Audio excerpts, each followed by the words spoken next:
Hey guys, Adam Hart here. Here's what's new with Hitman World of Assassination on the PS5 using the PSVR2. I'm also going to talk about the differences between Hitman on the PSVR2 on the PS5 and using the PSVR2 on the PC. There are pretty big differences too. Now the new features you can do on the PSVR2 on the PS5 includes a new disguise mechanic which uses a physics-based approach. So instead of just pressing a button to change disguise, you'll reach down, hold L2 or R2, raise your hand, which will take their clothes off and it'll become a bag. Then bring it to your chest and let go. Then you'll change your disguise and wear their clothing. Other features are dual wielding, manual reloading, using sniper rifle scopes, and hundreds of different manual interactions. Dang, that's a huge muffin, bro. Maybe we... Oh, fudge. Pick that up. No. I can't. It's crumbled.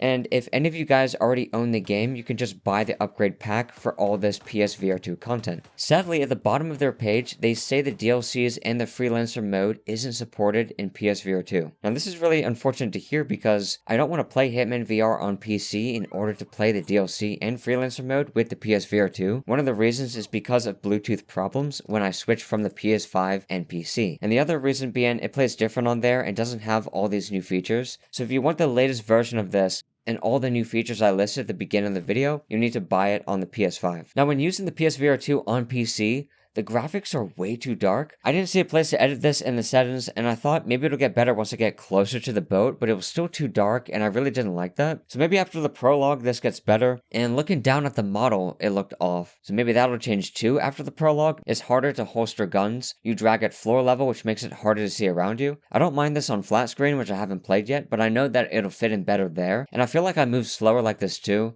And you just hold circle to change your disguise, which is more practical on PC. But it feels less realistic and I didn't like that either. And for some odd reason, I can't bring up my menu when pressing options or any other button. I tried pressing every single button on my controller, I could not bring up the menu. It bothered me I didn't have that customization. To do things like changing my camera, it snaps by default, which I don't understand why VR games do that, by the way. And I wanted to make it smooth, which I was able to do right away on the PS5. I changed the camera to go to smooth, so you smoothly look around you instead of it snapping, basically. I don't know if that's just a limit in the prologue, but with all the other things I just mentioned, I really couldn't get past the prologue like this. Yeah, so I really didn't like the PSVR2 version of Hitman on PC, so I'll be playing it on the PS5, but I do plan to do flat screen for the mods, and I saw some really cool ones like access to all the offline missions, season events, and elusive targets 24/7, instead of waiting for any of these to become available. And I've never played Hitman before, and I'm starting in VR. I'm having such an amazing time with it. It's one of my favorite VR games so far.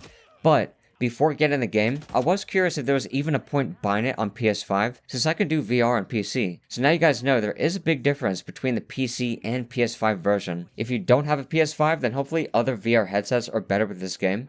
The next Hitman vid I plan to make is talking about my experience with the game. So I hope you guys would check that out, and if you enjoyed this vid, drop a like and subscribe for more, and thanks for watching.